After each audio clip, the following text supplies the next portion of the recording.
আমার প্রিয় পঞ্চম শ্রেণীর ছোট্ট বন্ধুরা, তোমাদের সকলকে আমার চ্যানেলে স্বাগত জানাই। আশা করছি তোমরা সকলে খুব ভালো আছো। আজকে আমি তোমাদের 2024 সালে রায়োমার্টিনে যে প্রশ্ন বিচিত্রা প্রকাশিত হয়েছে তার 199 পাতায় যে 19 নম্বর স্কুল রয়েছে, সেখানে তোমাদের পঞ্চম শ্রেণীর ছোট্ট বন্ধুদের সেকেন্ড ইউনিট টেস্টের পরিবেশের প্রশ্ন দেওয়া রয়েছে। আমি তার উত্তরগুলো আজকে তোমাদের দেখিয়ে দেব। ইতিমধ্যেই যারা চ্যানেলটিকে সাবস্ক্রাইব করে নিয়েছো তাদের সকলকে অসংখ্য ধন্যবাদ জানাই, আর যারা নতুন দেখছো তারাও চ্যানেলটিকে সাবস্ক্রাইব করে নিয়ে সাথে থেকো।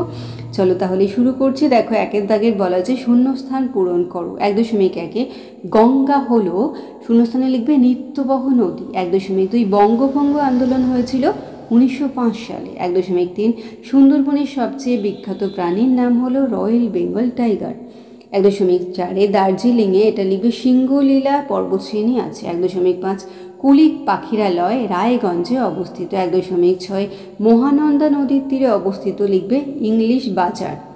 বয়াকা বর্গীর জয়াকার র।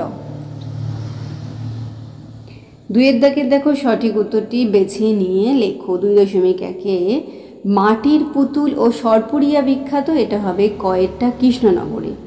2.2 বিশ্বভারতী বিশ্ববিদ্যালয় প্রতিষ্ঠা করেন কয়ের রবীন্দ্রনাথ ঠাকুর। 2.3 চৈতন্যদেবের জন্মস্থান হলো কয়েরটা নবদ্বীপ। 2.4 মাস্টারদা নামে খ্যাত ছিলেন কয়ের সূর্য সেন।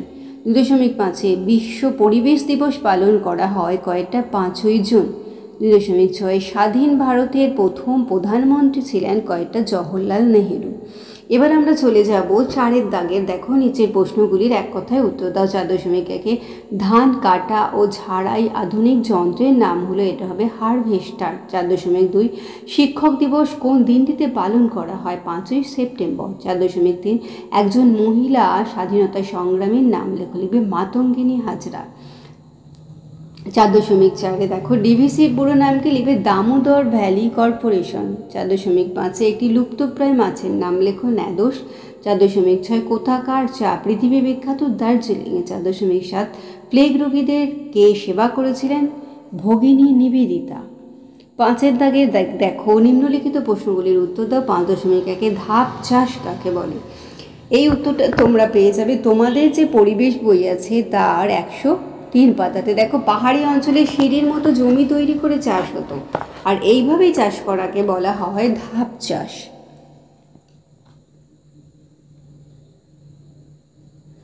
5.2 দেখো ঘূর্ণি কি? এই উত্তরটা তোমরা পেয়ে যাবে তোমাদের পরিবেশ বই 117 এবং 118 পাতাতে। একদম নিচে দেখো বাক্সের মতো মাছ ঢুকতে পারে, বেরোতে পারে না, আমরা তাকে বলি ঘূর্ণি।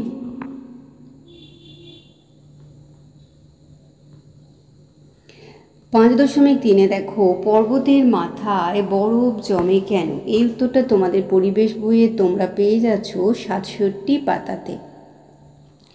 তোমরা লিখবে যে পুকুর, নদী, সমুদ্রের জল সূর্যের তাপে বাষ্প হয়ে ওপরে উঠে যায়, আর ওপরের বাতাস ঠান্ডা, তাই সেই বাষ্প জমে জল হয়। আর পর্বতের মাথায় ঠান্ডা বেশি বলে তুষারপাত হয়, আর তুষার জমে বরফ হয়ে যায়। এতটুকু লিখলেই হবে।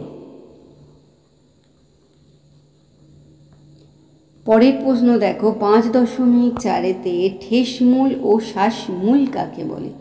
আচ্ছা, এই উত্তরটা তোমরা পেয়ে যাবে তোমাদের যে পরিবেশ বই রয়েছে তার 72 পাতাতে। আমি একটু ঠেসমূলটা একটু লিখিয়ে দেবো। দেখো, এই যে এখানে রয়েছে, বলে দিচ্ছি আমি। দেখো, ঠেসমূল লিখবে যে কোনো কোনো উদ্ভিদের মানে গাছের গোড়ার দিকটা, মানে কাণ্ডের গোড়া লিখবে, কাণ্ডের গোড়ার দিক থেকে কতগুলো অস্থানিক মূল বের হয়ে তির্যকভাবে মাটিতে প্রবেশ করে, তাকে ঠেসমূল বলে। এই দেখো রয়েছে যে ঈষৎ নোনা জল ও কাদায় জন্মায় এক ধরনের গাছ, তাদের দুরকম মূল। মাটির গভীরে যায় ঠেসমূল, তা গাছকে মাটিতে আটকে রাখে। আর এক ধরনের মূল মাটি থেকে ওপরে উঠে তার সাহায্যে বাতাস থেকে অক্সিজেন নেয়, তাকে বলে শ্বাসমূল। এই ধরনের গাছকে বলে ম্যানগ্রোভ জাতীয় গাছ। তোমাদের এখানে চাওয়া হয়েছিল ঠেসমূল এবং শ্বাসমূল। তাহলে আমার প্রিয় পঞ্চম শ্রেণীর ছোট্ট বন্ধুরা, আজকে তোমাদের আমি 2024 সালে রায়োমার্টিনে যে প্রশ্নবিচিত্র প্রকাশিত হয়েছে তার 199 পাতা যে 19 নম্বর স্কুল রয়েছে সেখানে তোমাদের সেকেন্ড ইউনিট টেস্টের পরিবেশের প্রশ্ন দেওয়া রয়েছে। আমি তার উত্তরগুলো দেখিয়ে দিলাম, আশা করছি সকলেই বুঝতে পেরেছো। ভিডিওটি দেখার জন্য তোমাদের সকলকে অসংখ্য ধন্যবাদ জানাই। ভালো লাগলে লাইক করো, কমেন্ট করো, বন্ধুদের মধ্যে শেয়ার করো। আর আগামী দিনে নতুন নতুন ক্লাসগুলো পাওয়ার জন্য অবশ্যই চ্যানেলটিকে সাবস্ক্রাইব করে নিয়ে সাথে থেকো। আর তোমরা সকলে খুব ভালো থেকো।